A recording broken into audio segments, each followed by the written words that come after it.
जी बिस्मिल्लाहिर्रहमानिर्रहीम। Dear students, अस्सलाम वालेकुम। मैं हूं हबीब अहमद। आज एक नए एपिसोड के साथ हाज़िर हुए हैं। ये हमारे पास चैप्टर 5 फर्स्ट पार्ट जो कि प्लैंक्स क्वांटम थ्योरी तक है, स्टार्ट से लेकर अब इवनिंग शिफ्ट का हमारे पास एक पेपर है, इसको हम डिस्कस करते हैं। पहले मौसम काफ़ी शदीद था और अब भी है वैसे, तो सर्दी की वजह से हम स्क्रीन पे नहीं आ सके। आज फिर हाज़िर हुए हैं स्क्रीन पे और कुछ एमसीक्यूज़ भी ऐसे हैं कि आपको हल करके दिए जाएं ताकि आपके लिए आसानी हो, घर जाके आप एवेल्यूएशन भी कर सकें और अपनी गलतियों को ठीक भी कर सकें। वो कहते हैं ना जी, हौसला डूबते मौसम को बढ़ा देता है, फूल शाखों पर बर वक्त खिला देता है, जिसको तूफ़ान से उलझने की आदत हो मोहसिन, ऐसी कश्ती को समंदर भी दुआ देता है। तो जी बिस्मिल्लाह करते हैं डियर स्टूडेंट्स। हमारे पास पहला एमसीक्यू है, copper 66 to give us zinc 66 plus x, what is x. वो कहता है जी एक्स क्या है। ये कॉपर 66 अनस्टेबल है, ये बीटा पार्टिकल या इलेक्ट्रॉन को खारिज करके जिंक में चला जाता है, चेंज हो जाता है। तो अब यहाँ पर दो ऑप्शन ठीक हैं, वैसे मिस प्रिंट है, बोथ ऑफ दीज आना चाहिए था। मिस प्रिंट की वजह से ये जिस बच्चे ने अल्फ़ा लगाया है इलेक्ट्रॉन या चार्ली लगाया है बीटा रेस, तो दोनों ऑप्शन ठीक हैं। वो अपने मतलब जो चॉइस है उसको दुरुस्त तस्वुर करें। सेकंड एमसीक्यू है जी, the value of e over m will be smaller for. अब स्मॉलर उस गैस के लिए होगी जिसका मैस ज़्यादा होगा। अब e over m value is inversely related to the mess.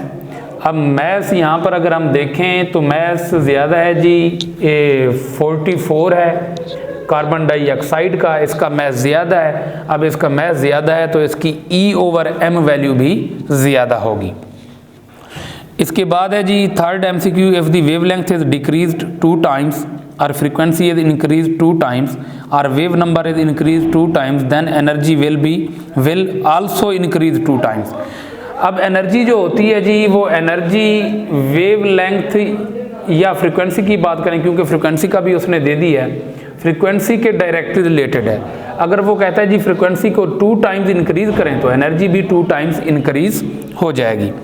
इसके बाद है fourth MCQ, how free neutrons decay. जो फ्री न्यूट्रॉन होता है जी वो डीके होता है, तो वो प्रोटॉन बनाता है, वो इलेक्ट्रॉन बनाता है और वो न्यूट्रिनो बनाता है। तो ये फ्री न्यूट्रॉन डीके हो रहा है प्रोटॉन, इलेक्ट्रॉन और न्यूट्रिनो के अंदर। और फिफ्थ एमसीक्यू है जी, the charge to mass ratio of positive particles. इसका अल्फा ऑप्शन ठीक ऑप्शन है। Varies with the nature of gas and discharge tube. Gas को आप चेंज करते जाएं, पॉजिटिव रेज की नेचर भी चेंज होती जाएगी, यानी हाइड्रोजन की अपनी, हीलियम की अपनी, क्लोरीन की अपनी, जो भी गैस आप इस्तेमाल करें। 6 है जी, the e over m value of proton is 1836 times lesser than electron. क्योंकि ई ओवर एम वैल्यू वो मैस के होती है, इन्वर्सली रिलेटेड, तो प्रोटॉन का मैस 1836 गुना ज़्यादा होता है इलेक्ट्रॉन से, तो उसकी e over m value charge to mass ratio कम हो जाएगी, उतनी ही कि जितनी उसका मैस ज़्यादा था। 7th एमसीक्यू है जी, which gas has maximum charge to mass value for the positive rays. तो मैक्सिमम उस गैस की होती है जिसका मैस कम होता है, तो यहाँ पर हाइड्रोजन का मैस कम है सबसे, तो इसकी मैक्सिमम होगी जी charge to mass ratio.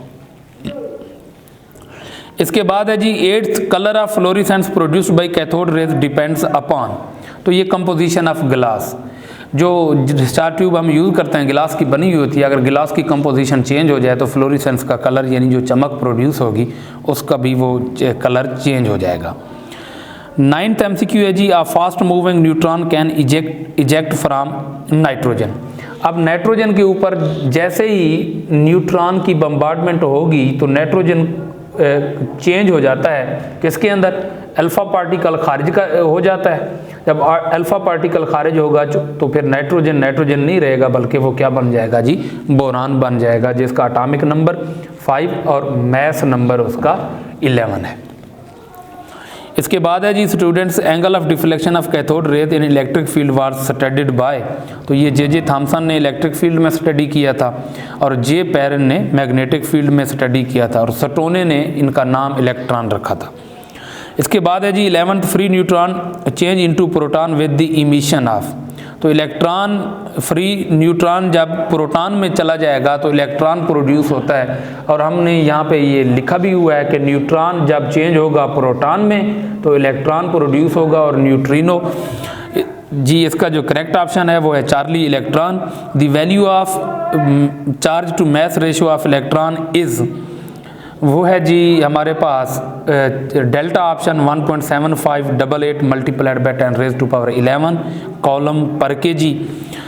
13 MCQ है जी, the energy of the photon is, photon की जो एनर्जी होती है वो डायरेक्टली प्रोपोर्शनल होती है उसकी फ्रीक्वेंसी के। अगर इसको इक्वल करें, साइन ऑफ प्रोपोर्शनलिटी ख़त्म करें तो यहाँ पर प्लैंक्स कांस्टेंट का प्लैंक्स कांस्टेंट आएगा h न्यू, और ये जो न्यू होता है जी ये अब c न्यू बार के बराबर होता है, जिसे हम न्यू बार को बच्चे हम वेव नंबर भी कहते हैं, या फिर hc ओवर लेमडा। फिर ये जो वेव नंबर होता है ये इन्वर्स होता है लेमडा के, यानी वेव लेंथ के। तो ये हमारे पास यहाँ पर जो ऑप्शन दिए हुए हैं वो पहले ये 3 है और एंड पर है delta option all of these, तो ये हमारे पास जो करेक्ट ऑप्शन होगा ऑल ऑफ दीज ही होगा। इसके बाद है जी 1 kg of electron will have a charge of, तो इसका जी करेक्ट ऑप्शन रहेगा alpha 1.76 multiplied by 10 raise to power 11 coulomb, यानी 1 किलोग्राम अगर इलेक्ट्रॉन हो तो उनका जो चार्ज होता है 1.76 multiplied by 10 raise to power 11 column.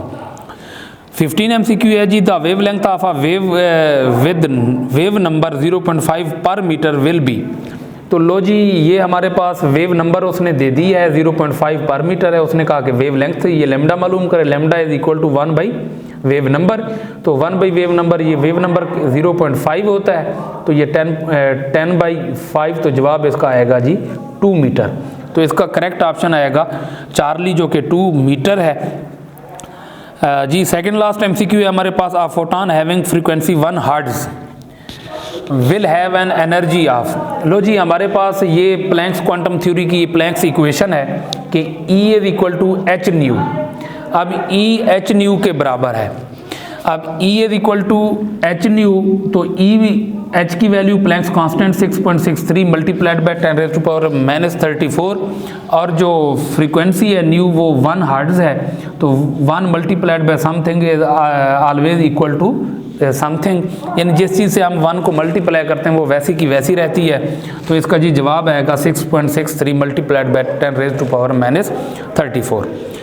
Last MCQ है जी, angstrom is the unit of, angstrom 10 raise to power -10 metre के बराबर होता है, ये लेंथ का ही यूनिट है, ये डिस्टेंस का यूनिट है, लेंथ का यूनिट है।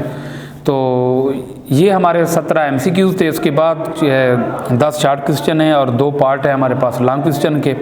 तो शॉर्ट क्वेश्चन को आपने प्रॉपर रीजनिंग के साथ, जस्टिफिकेशन के साथ, एग्जाम्पल के साथ और प्रॉपर हेडिंग के साथ आपने लिखना है। अक्सर बच्चे हेडिंग को या इस तरह के मतलब एक तरीक़ाकार को, अच्छे तरीक़ाकार को फॉलो नहीं कर रहे, वो बस ऐसे ही क्वेश्चन का नंबर देकर जवाब लिखना शुरू कर देते हैं।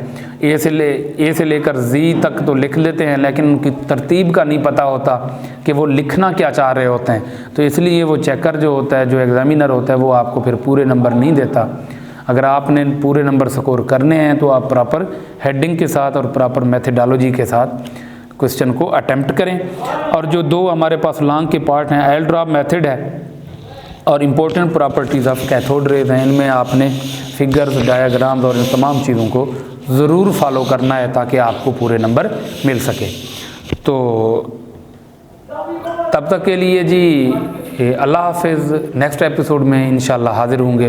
ओके जी, अस्सलाम।